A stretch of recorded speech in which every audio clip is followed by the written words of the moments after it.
Okay, now आज मैं जो है आपको एक जनरल मैथमेटिक्स आपकी उसमें एक चैप्टर स्टार्ट करने वाला हूँ, और उस चैप्टर का नाम जैसे कि आप देख ही रहे हैं वो है प्रतिशत।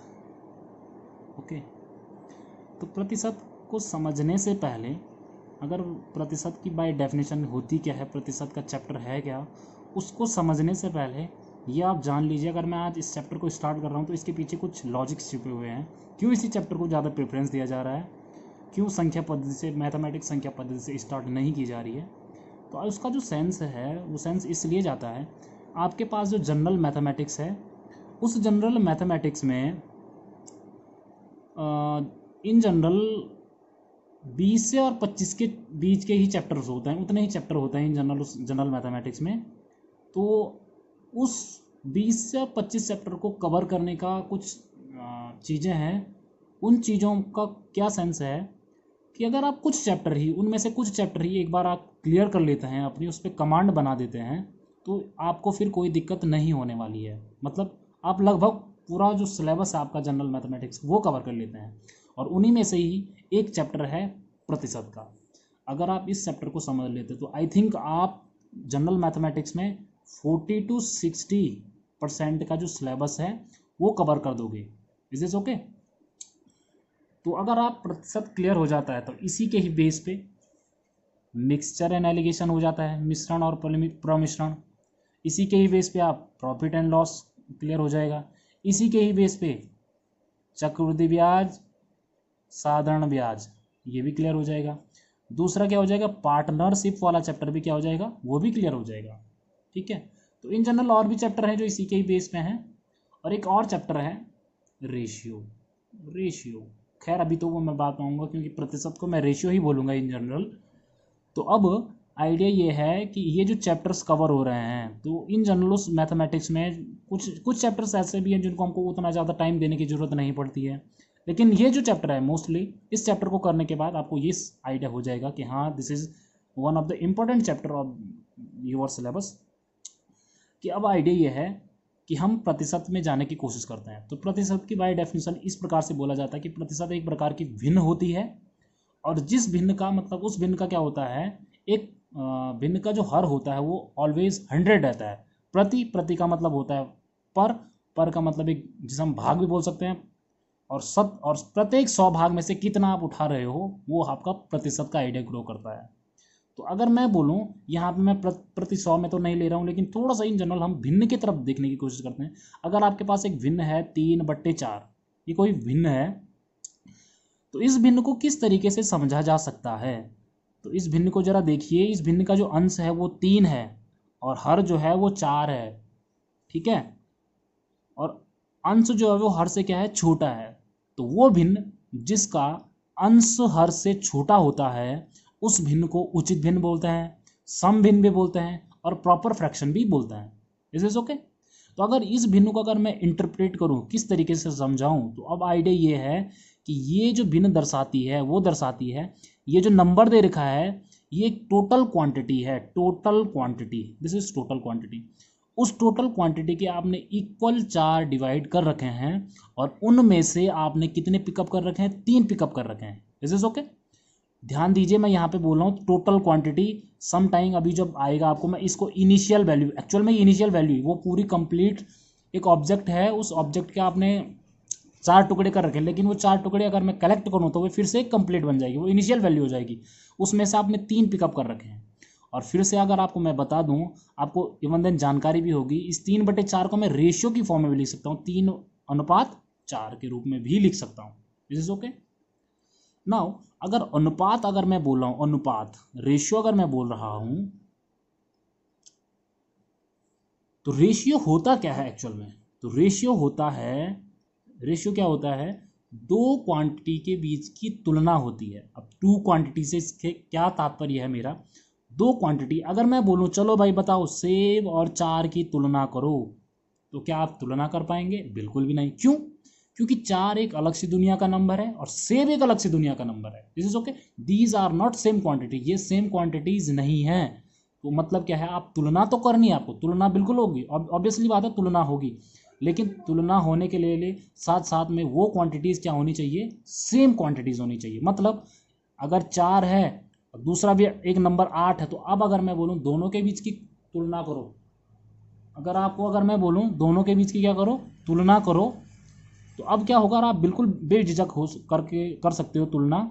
एक्चुअल में हाँ, एक टर्म एक आता है, जैसे मैं तुलना बोल रहा हूँ, तो तुलना के आपके पास बहुत सारे तरीके हैं, आप किस तरीके की तुलना कर सकते हो। तो यहाँ पे जो अनुपात में जो तुलना होती है वो इन जनरल मल्टीप्लिकेशन वाली तुलना होती है, मतलब गुणात्मक तुलना होती है।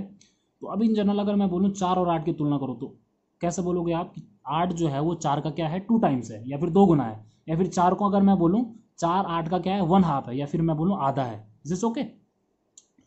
तो ये है आपकी मल्टीप्लिकेशन वाली तुलना। थोड़ा और समझने की कोशिश कीजिए। अगर मैं बोलूँ मेरी उम्र 25 साल है और आपकी उम्र से 45 साल है, अब अगर मैं ये आपको ये क्वेश्चन राइज करूँ कि आपकी और मेरी उम्र का अनुपात कितना है, तो आप बोलोगे 25 में बट्टे में डालोगे 45, और ये इसका जो है न्यूनतम रूप नहीं है तो 5 से कट रहा है, 5 पंजे 25, 5 में 45, इज ओके। तो कितना आया, 5:9। ठीक है, ये हमारी एक्चुअल एजेस हैं, ये हमारी वास्तविक उम्र है, और ये क्या है, उन दोनों के बीच का अनुपात। अब जरा इसको समझने की कोशिश कीजिए, ये अनुपात है। मैं गुणात्मक तुलना की किस प्रकार से बात कर रहा था, ये 5 क्या बता रहा है, कोई एक कॉमन क्वांटिटी है, उसका 5 टाइम्स मेरी उम्र होगी, 5 टाइम्स, देखो गुणात्मक में 5 गुने में मेरी उम्र होगी, और उसी कॉमन क्वांटिटी का 9 गुना आपकी उम्र होगी। तो ये होता है जनरली अनुपात का मीन, कि अनुपात है क्या एक्चुअल में। तो समझने की कोशिश कीजिए क्यों मैं ऐसा बोल रहा हूँ। 5/9 अगर मैं ऐसा लिख दूँ 5, और इसको ऐसा लिख दूँ 5, तो आपकी उम्र ये बन जाएगी 25, और आपकी मेरी उम्र 25 बन जाएगी, और आपकी कितनी हो जाएगी, 45 हो जाएगी। तो ये जो कॉमन क्वांटिटी अगर ये मुझे फाइंड हो जाएगी, तो मैं आपकी एक्चुअल उम्र भी बता दूंगा, और आपकी भी एक्चुअल उम्र ये अब हमको क्या हो जाएगी, नोन हो जाएगी। This is okay. ध्यान एक चीज़ और रखें, this is a important point, जिसमें कॉमन क्वांटिटी की बात कर रहा हूँ, इन दोनों के बीच की अगर मैं एक कॉमन क्वांटिटी होगी, तो इस वो संख्या इससे भी गुणा होगी, और वही संख्या इसके साथ भी क्या होगी, गुणा होगी। और अगर इन जनरल किसी इन दोनों राशियों का जो अनुपातिक मान है वो किसी दूसरी राशि से क्या करता है, रिलेट करता होगा, तो वही कॉमन क्वांटिटी उससे भी क्या होगी, मल्टीप्लाइड होगी। This is the central concept of the ratio. Now let's begin. प्रतिशत को रेशियो क्यों बोला जा रहा है, से अगर मैं आपको बोलूँ 40%, आपको इन जनरल थोड़ा अगर पता होगा, थोड़ा भी पता है अगर, तो 40% को यहाँ पे प्रतिशत का चिन्ह हटाने के लिए आप क्या करते हैं, 40 के डिवाइड में 100 डालते हैं।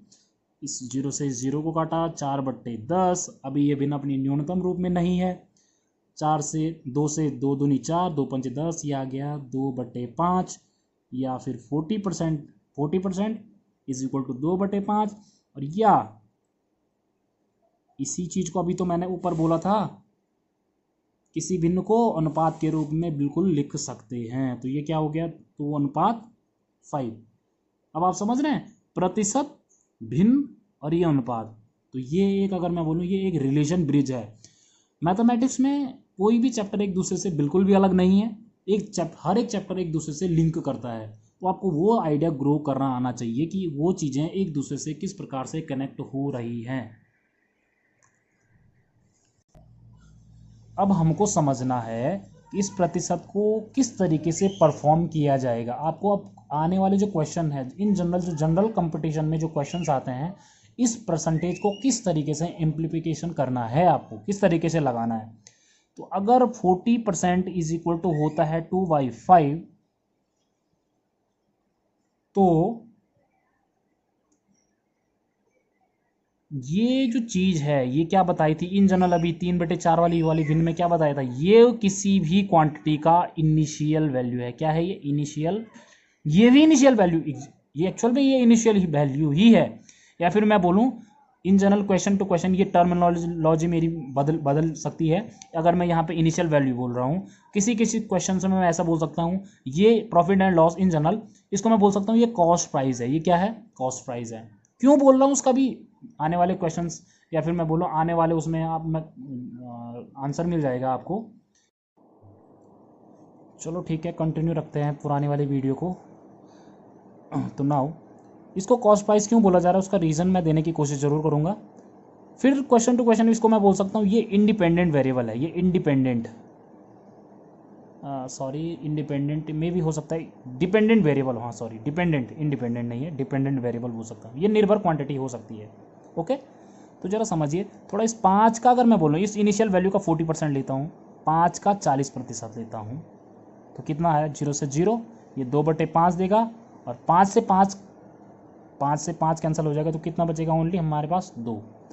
5 का 40% मुझे कितना दे रहा है, 2 दे रहा है। Is is okay. 40% is equal to 2/5। अगर मैं क्या बोलूँ, इस इनिशियल वैल्यू पे अगर मैं इतने परसेंट का, अब जब मैं, ये एक तरीके का रेट ही है, प्रतिशत है, रेट है, इसने का पे अगर मैं लाभ लेने की बात करता हूँ या हानि लेने की बात करता हूँ, या वृद्धि कर रहा हूँ या ह्रास कर रहा हूँ, तो अगर मैं 5 रुपये पे या फिर मैं इस 5 क्वांटिटी पे अगर 40% का बढ़ोतरी या घटोतरी कर रहा हूँ, तो मुझे इसमें एक्स्ट्रा कितने मिलने वाला है, वो 2 मिलेगा मुझे। कितना मिलेगा मुझे, 2 एक्स्ट्रा मिलेगा। Is is okay. तो अगर मैं बोलूँ, अगर in general profit and loss वाले सवाल पे अगर मैं इसको अप्लाइड करूँ, तो इस चीज़ को किस तरीके से समझना है आपको। अगर मैं बोलूँ किसी वस्तु का, या फिर इन जनरल ऐसा हो सकता है, किसी वस्तु को 140 रुपये में बेचकर, यानी फिर सेलिंग प्राइस कितना है, सेलिंग प्राइस है 140 रुपये में बेचकर 40% का लाभ होता है। क्या होता है, ये क्या है, लाभ प्रतिशत दे रखा है, 40% का लाभ होता है, तो उसका हमको बताना है कॉस्ट प्राइस। उसका क्या बताइए, कॉस्ट प्राइस बताइए। तो अब इस सवाल को करने के वैसे in general profit and loss में ही खुद अलग से तरीके हो सकते हैं, वो हम जो हमारा ट्रिवियल तरीका होता है उससे भी कर सकते हैं, लेकिन अब इस आइडिया से समझने से क्या मतलब है, मेन जनरल हमारे पास सेलिंग प्राइस दे रखी है, विक्रय मूल्य दे रखा है हमारे पास। इस सेलिंग प्राइस को हमको इस रेट से कनेक्ट करना है। तो क्या है, 40% का मतलब मैं अभी बता चुका हूँ आपको, 2/5 ही होता है। ओके, अब मैंने इसको, इस चीज़ को क्या बोला था, ये उसका इनिशियल वैल्यू है। इनिशियल वैल्यू का मतलब यही इसका कॉस्ट प्राइस है। अगर किसी वस्तु को मैं 5 रुपये में खरीदता हूँ, उस पर अगर 40% का लाभ कमाता हूँ, तो इसका मतलब मुझे कितने का लाभ हुआ, 2 रुपये का लाभ हुआ। तो मैंने उस वस्तु को कितने में बेचा होगा, 5 में खरीदा, 2 रुपये का लाभ भी हुआ, तो कितने में बेचा मैंने उसको, 7 रुपये में। कितने में बेचा, 7। ये इन जनरल अभी एक चीज़ बताई थी मैंने, 2:5 है, तो ये एक्चुअल वैल्यू ही नहीं है, मतलब मुझे ये बताना चाहिए। ये 5 रुपये अगर मैं इसको बेच रहा हूँ, 5 रुपये में मैंने इसको खरीदा, 40% का लाभ लिया, तो 2 रुपये का मुझे लाभ हुआ, तो मैंने उसको सेलिंग प्राइस 7 रुपये में बेचा। कितने में बेचा, 7 रुपये में। तो अब अगर मैं बोलूँ विक्रय मूल्य और क्रय मूल्य का अनुपात कितना हो जाएगा, 7:5। तो ये है विक्रय मूल्य और क्रय मूल्य के बीच का अनुपात। लेकिन विक्रय मूल्य तो मेरे पास दे रखा है, कितना है, 140, 7 नहीं है, 140 है। तो 7 से 140 कितने टाइम्स है, अभी मैं, क्योंकि ये गुणात्मक तुलना ही, 7 140 का कितना टाइम्स है, तो कितना टाइम्स हो जाएगा। अगर ये भी नहीं, ये चीज़ अगर आपको नहीं आ रही, तो 140 को 7 से भाग लगाइए, 20 टाइम्स। कितना, 20 टाइम्स। तो मतलब मैं वही चीज़ बोल रहा हूँ, अगर मुझे वो कॉमन क्वांटिटी पता लग गई जिससे मैं गुणा करूँगा इन दोनों को, इसको अगर मैं गुणा करूँगा तो मुझे उसकी एक्चुअल वैल्यू पता लग जाएगी। तो ये इससे कितने टाइम्स है, 20 टाइम्स। उसी प्रकार से मेरा क्रय मूल्य 5 ना होकर के कितने टाइम्स हो जाएगा, इसका 20 टाइम्स हो जाएगा, और कितना हो जाएगा, 100 हो जाएगा। कितना, 100। मुझे 2 रुपये का लाभ हुआ था, ये भी अगेन इन जनरल रेशियो है, तो ये भी इसका कितने टाइम्स हो जाएगा, 20 टाइम्स, यानी 22 जा 40, 40 रुपये का मुझे लाभ हुआ। आप देख सकते हैं 100 रुपये मैंने उस वस्तु को खरीदा होगा, 140 में बेचा होगा, तो ऑब्वियसली 40 रुपये का मुझे क्या हुआ, लाभ हुआ। तो आपको इस चीज़ को इस तरीके से समझना है। इन जनरल और क्वेश्चन आएंगे, 5 रुपये अगर इस किसी क्वांटिटी की वैल्यू, इनिशियल वैल्यू 5 है, तो उस पर इतने प्रतिशत की बढ़ोतरी या फिर घटोतरी जो भी होगी, तो वो इतना देगा मुझे। मतलब क्या है, अगर मैं बोलूँ हानि हुई, अगर किसी क्वेश्चन में अगर हानि होती 40% की, 140 रुपये में बेचकर मुझे 40 रुपये की हानि होती है, तो मतलब अगर 5 रुपये की मैंने ली, उसमें 40% की अगर मुझे हानि हुई, तो मुझे 2 रुपये की हानि हुई, तो मैंने कितने में बेचा होगा उसको? 3 रुपये में। कितने? 3 रुपये में। तो इस तरीके का मुझे क्या करना है? इम्प्लीकेशन करना है इसका। Okay, now thank you.